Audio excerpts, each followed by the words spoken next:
This is the tale of Michael Mowbray, a man born and bred. This is the tale of Michael Mowbray, a man born on a bed of scouring powder, and behidden of a heart of pure stone. On his 18th birthday, he announced a barn dance. The price of admission included a free artisan hamburger and an amusing badge. The whole island came, apart from Harry Mackay, who had a trumpet stuck up his arse from efforts to blow out an unruly Todd. Oh, you got to stick with it, Andy. You'll get rid of it if it's shit, won't you? Yeah, obviously, yeah. An unruly Todd, an unruly Todd. On the count of midnight, Michael Mowbray called for silence. "Hey, you bastards," he growled. "You know those artisan hamburgers?" "Aye, we do, Michael." "Well, they were nae artisan, but frozen ones from Aldi on the mainland." The more fragile in the audience dropped to their knees in pain, whilst those of a firmer bollock twisted their faces in temper. But Michael just smiled as he left the barn and tossed a flaming truncheon into its belly. 80 lives were lost, 80 lives were lost, 80 lives were lost. And now only Michael and Mr. Mackay reside on that God-forsaken island. And what about Mr. Mackay's difficult Todd? And what about Mr. Mackay's difficult Todd? It fell out exactly 1 year to the night of the barn dance, and is now kept in a box with various other difficult items.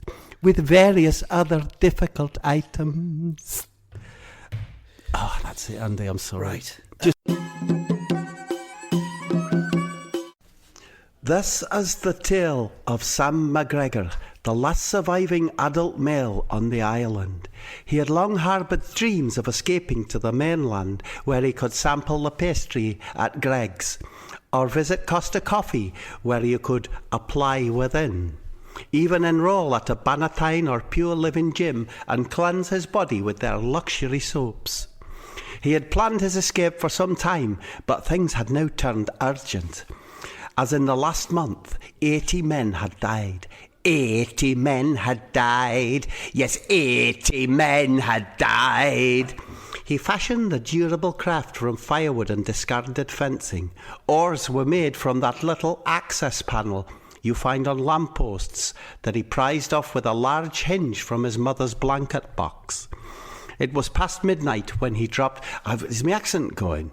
No, it's really good, strong. Yeah. It was past midnight when he dropped his boat into the water and climbed down the quayside ladder. Just as he placed his boot into the boat, he heard the water roll and lap, and there by the side of the boat was a large fish swimming upon its back. As the moonlight adjusted his eye, he saw that the fish had the face of Brian McDermott. The face of Brian McDermott. The face of Brian McDermott. "What do you want of me, horrible fish? Just let me pass on my way to the mainland." "There's no escape from the island without consequence. Just look at the fucking state of me." "You must return to your mother right away, boy," said the fish. "If you're not back by her side within an hour, then she will suffer a fate far worse than that which has been imposed upon me and my shoal." Sam stared at the surface of the water, and everywhere he looked were fish with the face of Brian McDermott. The face of Brian McDermott. The face of Brian McDermott. Sam climbed up the ladder and ran at all his speed across the barren moors. Just over the hour had elapsed when he entered his mother's bedroom. She appeared to be sound asleep. He placed his hand on her shoulder to check for warmth, when suddenly she turned and stared at him fully. The fish was no fibbing. Her fate was worse than theirs. She had the face of Louis van Gaal. The face of Louis van Gaal. The face of Louis van Gaal. There it is, Andy. You know, you can keep it in or leave it. That, to me, that sounds like a children's book. Yeah, well, my worry is, you know, at night when I'm talking to my children, I'm reasonably good at their Scottish accent, but I felt that I lost it during the telling of the tale. There you go.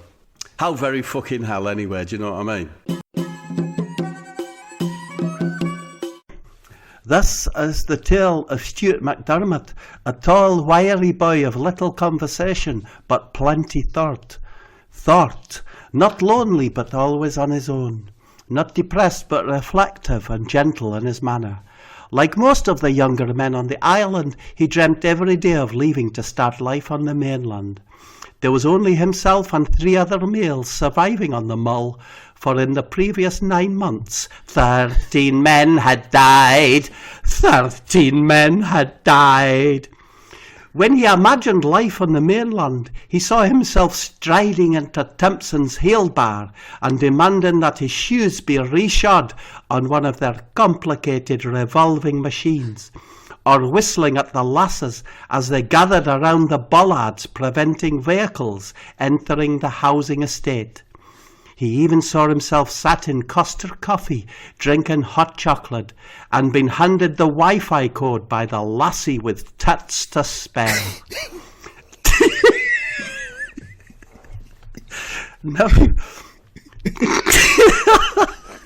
Now, for several years, Stuart had been researching the geology of the small island and inquiring of the older generation about the infamous Hellpot Hole.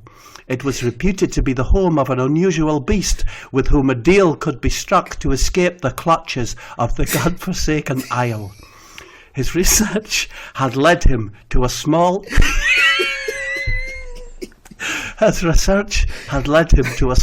inlet, confusingly absent from all maps and records, and fenced off with barbed wire on which locals had hung various charms and warning bells. But his desire to leave was strong. and so he tunnelled under the barrier using the exhaust pipe from a Lambretta scooter that had dropped out of a plane and landed on the moors, killing a man on impact. As he clambered down the hinny to the entrance of the Hellpot Hole, he felt a fear and foreboding usually reserved for those who dared to stroke a bull's bowels with a fistful of nettles. Entering the cave, he was immediately struck by the stench of boiled onions, and sure enough, he quickly saw a figure bent over a large cooking pot, stirring onions in a rolling boil of water. The figure was naked but covered in hair. A branch snapped beneath his feet, and the figure slowly turned its head toward him. Stuart made to run, but his feet were now stuck by a sticky substance that was leaking from the base of the onion pot. The beast was now fully turned, and Stuart whimpered as he saw that it had the face of Benny Hill. The face of Benny Hill. The face of Benny Hill. Do you like boiled onions? Said the beast. I fucking do. In fact, I can't get enough of the wee sweet bastards. The beast plucked an onion out of the pot and held it unscalded in his hand as he approached Stuart with the onion held in front of him. I sense you want to leave the island, boy. I do, said Stuart. You'll be wanting to visit Timpson's to have a key-cut on their complicated machine and other such mainland nonsense, I guess. Aye, that's right, said Stuart. We'll take a bite of the onion, child. I will assure you passage through Hellpot and onto a series of chambers to the mainland. But there is a price to be paid. I'll pay that price, said Stuart, and he grabbed the onion and bit into it. As he chewed, the beast held up a gilded mirror for Stuart to gaze upon, and what he saw brought about his instant demise, simply from the shock of it. He had the face of Luis Suarez. The face of Luis Suarez. The face of Luis Suarez. And that's the end of the tale of Stuart. So that's my Scottish tale, Andy. This is the tale of Murray Stirling. His 18th birthday was fast approaching, and he knew he must escape the clutches of the island before that date, or be forced to spend the rest of his adult life in the caves neath the island, digging for precious stones to adorn the laird's numerous ceremonial capes and his bongos. His dream was to start a new life on the mainland. Many times he imagined himself wearing the orange and blue tabard of the B&Q organisation, guiding customers towards the wallpaper paste or replacement fence panelling, laughing with colleagues in the staff room as they chatted to each other through short lengths of drainpipe. Sometimes he saw himself in Cafe Nero buying a guest bean cappuccino and requesting an extra shot from a waitress with plenty of tit. And for sure, he would submit the relevant forms to gain residence rights at Oak Furniture Land with that portly man and his dozy son, and enjoy the cosy wooden lifestyle it offered. But for now he needed a boat, and that was an illegality on the island. The laird employed a giant of a man, known only as the boatman. He would search the island every day for evidence of boat building and smash what he found with his spiked iron ball and chain. The boatman's face was always covered with a Hessian hood, but it was said that underneath he had the face of 13 chickens. The face of 13 chickens! The face of 13 chickens! But Murray had been clever. He had assembled his craft inside the old lighthouse, a place that no other, including the boatman, would trespass, for it was reputed to be the home of mainland Mary, a spectre similar to the Lamnia that would devour you with pure buttery love. Murray knew that such talk was bullwater, so had used the lighthouse as a safe haven to build his boat. The night arrived, and Murray entered the lighthouse and began to untether his hand-built boat that he had fashioned from hardened turkey tods, joined together with sticky glue. Suddenly the room was filled with a golden light, and his heart was instantly filled with joy. A figure appeared in front of him, more beautiful than the very centre of desire. She wore a blue and orange... She wore a blue and orange tabard and was seated in an oak dining chair. Beside her was an occasional table, again made of oak, and a bookshelf made from imported oak. She had tuts to spare and a bottom that stretched her full length. She slowly leaned forward to offer him a cappuccino, ready poured in a paper cup with a Wi-Fi code written upon it. "Drink me, Murray, Murray, drink me. Drink me, Murray, Murray, drink me," she chanted. She was the mainland, and he wanted to reside within her. Then, boom, the door to the room burst open, and in strode the boatman. The vision of the lassie dissipated, and he was all alone and in fear. She gave you... Sorry, I'll change my voice. She gave you a window into your life on the mainland, but that is all you will ever know of it. The boatman began to remove his Hessian mask, and what Murray saw killed him in an instant. The boatman had the face of 16 owls! The face of 16 owls! So, that's a solitary tale about trespass and the... Yeah, another tragic end to another Scottish song. Yeah. This is the tale of Mary MacDougall. Mary was the youngest daughter of Thomas MacDougall, a farmer held in high regard on the island as its sole producer of turnips and sugar beets. Mary had inherited from her father an arse as wide as a sheep is long, but had plenty tit upstairs to compensate for any imbalance. Her skin was ruddy and well-tempered, due to a weekly soak in a tub of turnip water, heated to lukewarm but no further. It was the week of her 18th birthday, the date on which she must become the bride of the island laird. Her duty to serve him both in toil and passion, her fate to never leave the laird's castle and bathe in sweet turnip water again. It was Mary's duty to forego her freedom or suffer the pain of forced labour in the caves neath the island. All other lasses had forbear the same fate, but Mary was no ordinary lass. Mary dreamed of escaping to the mainland, the bustling artisan coffee shops with bearded proprietors, housing estates with no through roads where a traveller's only option was to make a 3-point turn if sucked into its grip. Wi-Fi hotspots available for free on the registration of a few simple details. She saw herself rushing to the 24-hour copy shop in Stranraer to obtain a large photocopy of her favourite dog to hang on the wall of her new accommodation.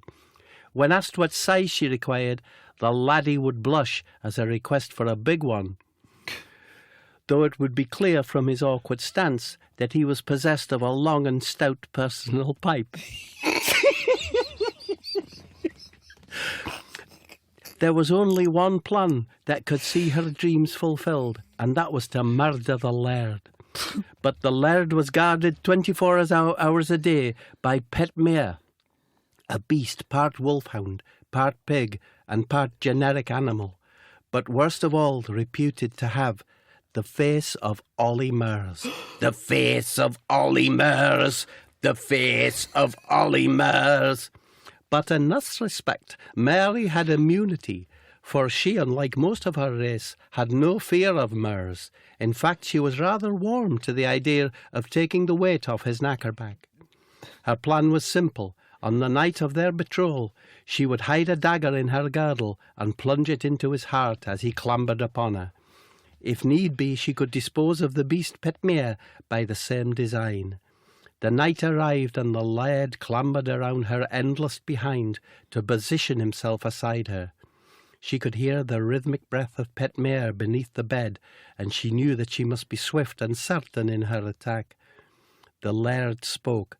"I'm about to rise up and clamber upon you. Should you refuse or impart any negative signs towards the act, you will be fed to the beast. Do you understand?" "Aye, I do," whispered Mary. The laird made a sudden move towards her girdle, and Mary found herself frozen as his hand chanced upon the dagger. He lifted it to the light and pronounced her fate. "This one is for you, Pet Mare. Show her no mercy." Mary turned her head to address her fate, and what she saw killed her from shock in an instant. The beast did no have the face of Ollie Mers. No, it was far more dastardly. It had the face of Honey G. The face of Honey G. The face of Honey G. So there you go. That's another bad fate for the. So the girls on the island, they have to, on their 18th birthday, obviously have to marry the laird and live in his castle. Yeah, but then she died. Yeah, everyone's dying on that island. Up to now. But I've heard rumours of an escape. I hope so, because they haven't had a lot of luck, have they? It was Christmas Eve on the island, and young Callum McBride was full of wonder and hope, for the following day would be the biggest day of his young life. His parents, on the other hand, were in a spirit of trepidation and fear. For you see, the laird had chosen their boy to be the centrepiece of his entertainment at his Christmas feast, and for that reason alone they had decided to effect their son's escape to the mainland that very eve. If they failed, then their precious son would be fetched at dawn by the laird's henchmen and taken to await his fate in the castle. Young Callum's mind was racing.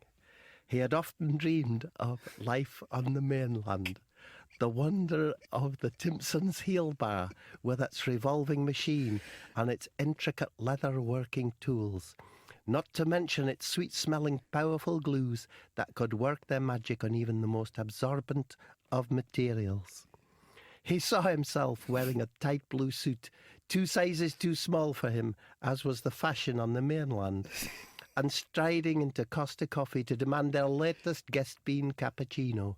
The waitress would be fulsome of tit and would seat him at a table where he could admire her curvature at leisure. Many times he had imagined himself dining at the latest pop-up restaurant, a fusion of Turkish and Rastafarian peasant food, served on plasterboard with drill bits as cutlery. Occasionally he dared to imagine himself out on a date at Frankie and Benny's with the waitress from the coffee shop. At the bus stop following their burger meal, she would turn to him and say, "Would you agree, young laddie, that I have plenty tit to spare?" "Aye," he would reply, "there's many a helping there with leftovers for the poor of the parish." She would laugh and allow him a brief tap on the side of her bounty. Fast forward to midnight. Callum and his parents cower on the beach as a small craft with a single lamp approaches. "Get in, lad. We must make great haste," says the man in the boat. And he does get in, and his parents weep as they say goodbye, knowing that the laird would guillotine them for this offence. 3 hours later, Callum stepped off the boat onto the shore. "See that light there," said the boatman. "That's my daughter.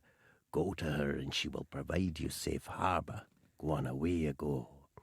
Callum approached the light and could nae believe what he saw neath its glow. It was the girl from the coffee shop, exactly as he had imagined her.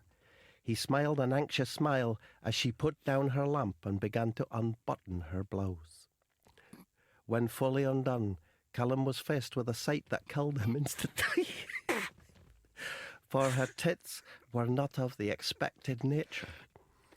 They had embedded into them the faces of Andy Gray and Richard Keys. The faces of Gray and Keys. The faces of Gray and Keys. Back on the shoreline, the boatman pulled back his hood and let out a cracker of a laugh. It was the laird.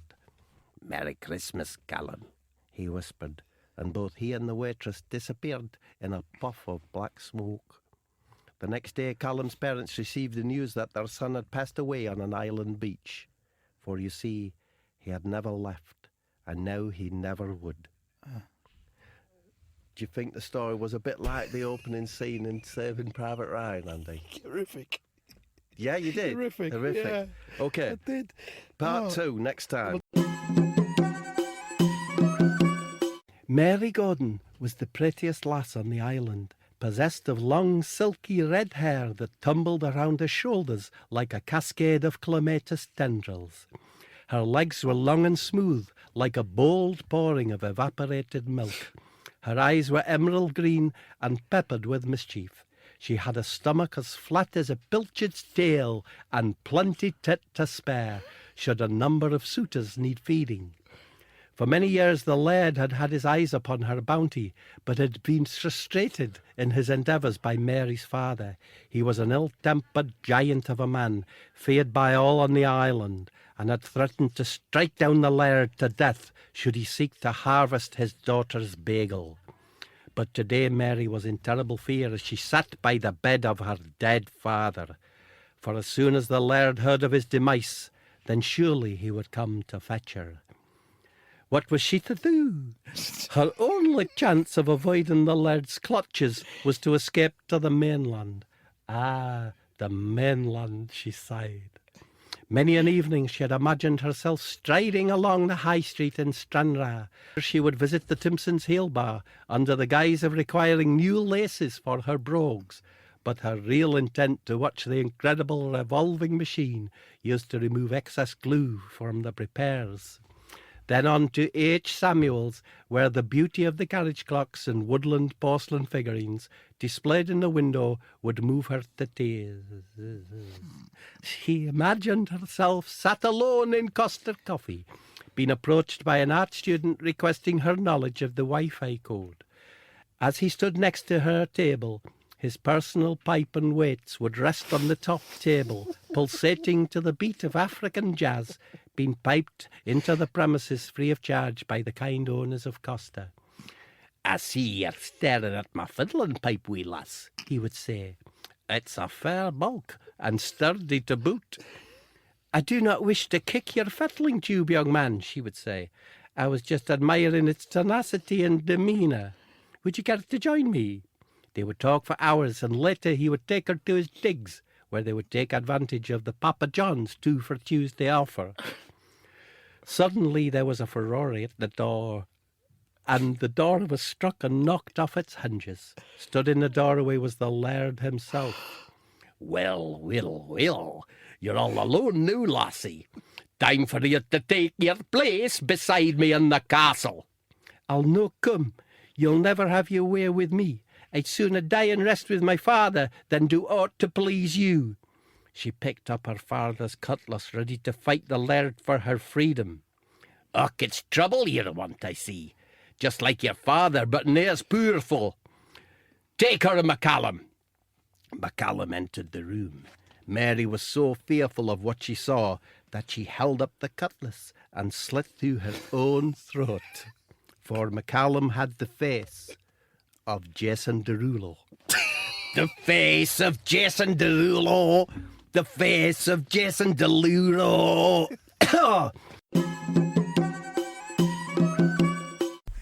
The history of the island is rife with tales of strangers making it from the mainland and visiting its shores and meeting their untimely death. The last recorded instance of a mainlander visiting the island shores was in 1976, and this is the tale of what unfolded. Young Gavin McNeil was a trainee reporter for the West Island Express, a community newspaper for Mallaig, Murrah, Lochaloit, Glenfinnan, Knocktyart and the smaller isles. He had particular responsibility for local and national sport. One day, while strolling on the coast at Mallaig, eating an oat cake with a drink of powdered Marvel milk dissolved in warm water, he came across a small green bottle washed up on the shore. Catching his attention, he found inside a handwritten note, which read as follows: "To whomsoever shall receive this note, my name is young Walter Bannon. I am a 16-year-old, and I live on the island that can be found using the coordinates below. I am not allowed to leave the island. It is my belief that I am the greatest young footballing talent to have emerged from the west of Scotland since the great Willie Bald. You can find me every day practising my skills down at Wilbrooks Common, above Bongo Cove, as marked on the map." Intrigued by what he had read, young Gavin chartered a small craft and headed for the island. How do you think he's going to get on? He's making his way across the sea. I'm assuming he'll end up dead. Let's find out. As the mainland disappeared from his sight, his boat was suddenly surrounded by a strange red and grey fish that leaped around the boat, causing a whisper to be heard. Turn back, they seemed to say, but Gavin ignored their pleas, for they were just red and grey fish, and their conversation would not hold much quarter, e.g. at a ceremony or educational seminar. Arriving at the cove, he was surprised to see a young woman resting on a rock. She wore a tight sage nylon blouse, and it was plain to see had plenty of surplus unused tit and additional supplementary folds around her midriff to provide for grip and comfort when on board. His personal pipe stiffened slightly, but instantly relaxed as she spoke. "I am the gatekeeper allocated to this cove. This is your first and last chance to leave without harm occurring. Turn away." But he ignored her advice, as she was just a lassie with unused tit and plentiful grip, and as such her advice would nae be taken as important, for example in a bookmaker's or at an engineering conference. He followed the path upward, and from his vantage point could see a young boy playing football alone in the distance. For sure his skills were unworldly. He would kick the ball high upward to a perfect vertical and trap it on one knee before swivelling 360 degrees and burying it in the net. A line of 5 footballs were dispatched into the goal, with the young man using only the very tip of his heel to propel them.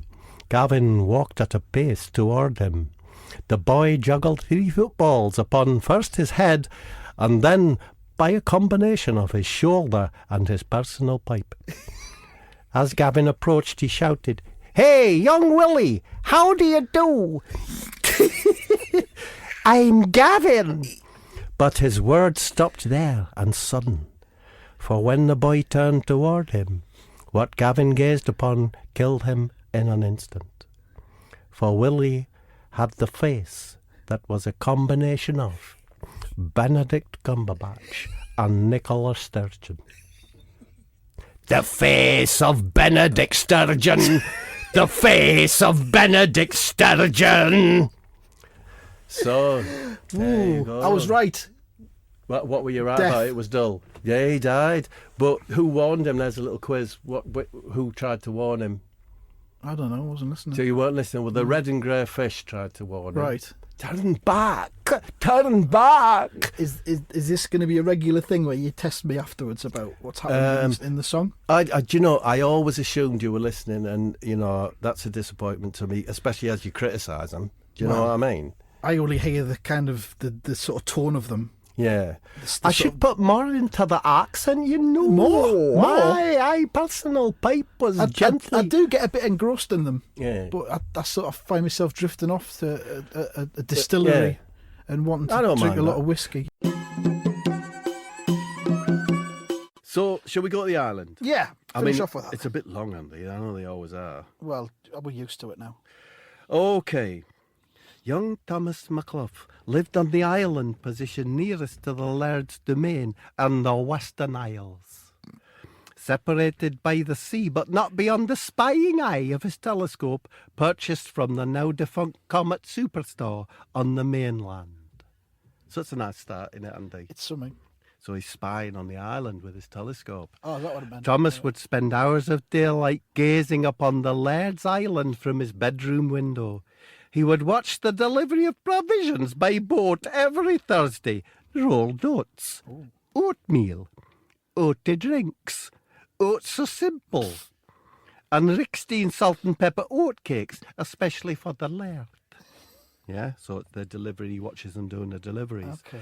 The mainland crew would bow their heads as the goods were taken and not step foot on the isle. A swift exit was always made. But on every other day, his attention was firmly fixed on Mallet Cove, for there every day a lassie would appear at 10 a.m, accompanied by a man in a cloak and mask, and sit on her own reading till the man returned to fetch her at sundown. The lassie was a total beauty. Thomas likened her to a perfect combination of the Australian Minogue sisters. She had the dark, long, silky hair of the sister Danny, but no the ugly face. The arms and legs of Kylie, but without the thick hairs that blighted Danny's limbs. She had the thin, delicate feet of sister Danny, but without the extra toe and half thumb on top. But in one important respect, she bore resemblance to both sisters, in that she had plenty tit to spare. It was this abundance of surplus tit that inspired Thomas to paint, and he would spend most of his evenings painting buns and hillocks on canvas. Then he hatched a plan, and the next Thursday early in the morn, he slipped under a tarpaulin on the delivery boat and lay quite still, clutching a box of Mellow Bird's coffee. On arriving at the isle, he swam to Mullet Cove, where he knew his sweetheart would be waiting. She was seated in her usual spot and beckoned him with her index finger. Thankfully, the finger was a replica Kylie and not the wizened, wart-infected digit of the sister Danny. Their eyes locked on each other's like a space probe might lock onto a larger exploratory craft. Thomas immediately felt a rumpus along the length of his personal pipe and covered the area with the Mellow Bird's package. "How do you do, madam?" said Thomas. The lady replied, sadly in the voice of Sister Danny, "Not bad, mate. But you, sir, are fucked." At that moment, Thomas noticed a long chain attached to her foot that bound her to a nearby post. "How do you mean, young lady, and why are your chains so?" "I am but a lure to attract young men to the island so they may be slaughtered to provide meat for the laird. Tulloch will be here shortly to dispose of you. What's in your package?" "It's a large tin of mellow birds. It was a gift for you from the mainland. It truly is the world's most gentle and mellow drink." And at that, Tulloch appeared over the brow, brandishing a blade fashioned from the side panel of a lambretta that had fallen out of the sky many summers ago. But it was not the blade that did for Thomas. No, he died instantly when Tulloch removed the hood from his head, for he had the face of Diane Abbott. The face of Diane Abbott. The face of Diane Abbott. So there you go. There we are. I've got a Scottish tale, and did you think it's time for one? I think it is, yeah. Here we go. Mary MacDougall MacDermott MacNeil was born out of wedlock in the year 2000. Her parents had hidden her birth from all other folk, and especially from the laird and his spies. His parents lived in a secluded croft, and Mary spent her youth locked away in a secret cellar, just reading, mostly tales about the mainland and how her life might have been if she had escaped the island. So are you interested? A little bit. She's sort of like hiding there. Like, who's the famous hider who hid under the floor? Anne Frank. Bit like that sort of But vibe. on a Scottish island again. Now, every year, the laird's men took a census on the island, and today was census day. She was instructed to hide in the secret hole and be as still and quiet as a discarded oatcake.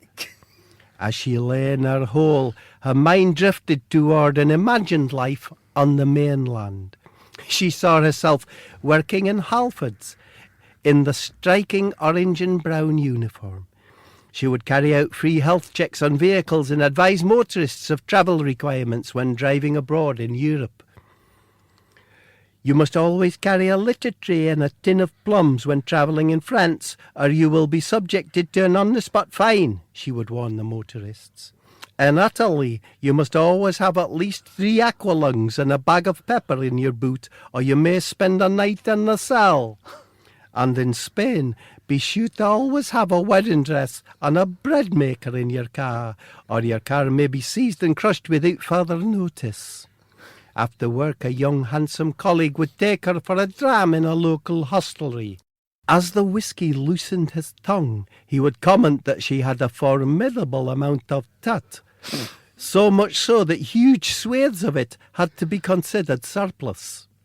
She would giggle and place her hand alongside his personal pipe so that it swole and forced the AA membership card in his pocket to cut into the bulb of his Horatio. Then she heard the floorboards above her creaking, and the sound of the laird's henchman descending the stairs to the cellar. Try as she might, her fear got the better of her, and she let out a little oaty Tommy squeaker. The cover of her hidey hole was wrenched open, and she died an instant death. For the henchman had the face of Robbie Savage. The face of Robbie Savage. The face of Robbie Savage. So that was another Scottish tale. It was very heavy on driving regulations. She was advising motorists before they travelled to Europe. Right. New French regulation. Your headlights must be covered with small dinosaur stickers. There's a lot of that stuff, There's though, a isn't lot there? of that you get, yeah. In France. I'm quite glad we're going to come out of the EU. Yeah, just for that reason. Yeah. For That's that one of the reason. predominant reasons of leaving, isn't it? Yeah. Have you got a Scottish song for us to finish Yeah. on, Bob? Mary, yeah, here we go. Okay. Mary Forsyth was 19 years old and had just given birth to a baby daughter. The child was fathered by the laird, for as with every girl on the island, she had spent the night of her 18th birthday in his arms. Mary had been excused duties for the first 6 months postpartum, but tomorrow she would return to oat-numbering duties, and her daughter would be handed over to the laird's fierce handmaid, Mistress Panko. Mary lived in the servitude of the laird, and not wanting the same fate to befall her daughter, was determined to escape to the mainland. She had, during the previous week's delivery, handed a note to one of the mainland stevedores requesting help. Mulcrum Cove, same time next week, he had mumbled. The day arrived and Mary sat atop Mulcrum Cove, babe in arms, thinking about how life might be on the mainland. She saw herself strolling around the local retail park. First stop Halfords, where she would get giddy laughing at the curious and outlandish in-car air fresheners, in shapes and flavours she had never thought it necessary to imagine. Bacon and handrail, summer and turkey, night fats, Todd Factory. Then over to Costa Coffee for a hot chocolate and some oaty porridge. The very purpleness of her surroundings caused her to flush with excitement. Removing her cardigan, it would be plain for all to see that she had plenty surplus tut to spare, an amount not to be measured in hands, but in buckets or saucepans. A handsome student would approach her and share her table. Struggling to balance his iPad at the correct angle, he would ask, "I say, lassie, I've damaged the wee hinge on my iPad holder and wondered if you could help." "Och, that's a cautionary tale for the reckless," she would say. "Would you like to balance it against my mug? I can provide extra ballast by placing the mug inside my porridge bowl." "It's a fine idea, lassie, but I couldn't help notice that you are very affluent of tit, and if you were to lean forward over the table slightly, it would provide a mattress of support from my pad." I am wealthy in the tit bank," she would say. But surely it's a bit forward of you to ask for its expanse as a buttress. I would surely be justified in asking you for some form of payment in return. Maybe you would like to play a tune on my personal pipe." And even as he said it, he felt his private hose swell against the packet of Hall's menthol in his chinos pocket. "A cherry riff such a plump up volley day went to banger." A cheery riff such as pump up the volume of the day we went to banger. Then she was pulled from this reverie by the sound of her baby's tears. A glance at her watch told her it was time for her escape. Racing onto the beach, she saw the small motorboat approach. She placed the babe inside the plastic panniers she had recovered from the Lambretta scooter that fell down on the island many years ago. Then the boat was upon her, and its navigator was no the stevedore she had spoken to, but looked kind enough. "What do you have in there, lassie?" "Apart from about an acre or so of surplus tut." "It's naught but supplies for my journey. Oats, oat cakes, oaty bars, and some oaty drink." "Aye, well, you'll not be needing that, lassie." He grabbed the panniers and threw them into the ocean. Then he turned around and took down his hood. Mary died in an instant at what she saw, for this was no a man, but the laird's giant attack otter, Culloch, and on the reverse of its head was the face of Robert Peston. The face of Robert Peston. So that's it. I just wanted to say, Andy, that the baby's now floating in the panniers, so we can hope that maybe that little baby does make it to the mainland. Perhaps we'll find out next time. I'm not saying that that story necessarily. 16 years from now or something. Yeah.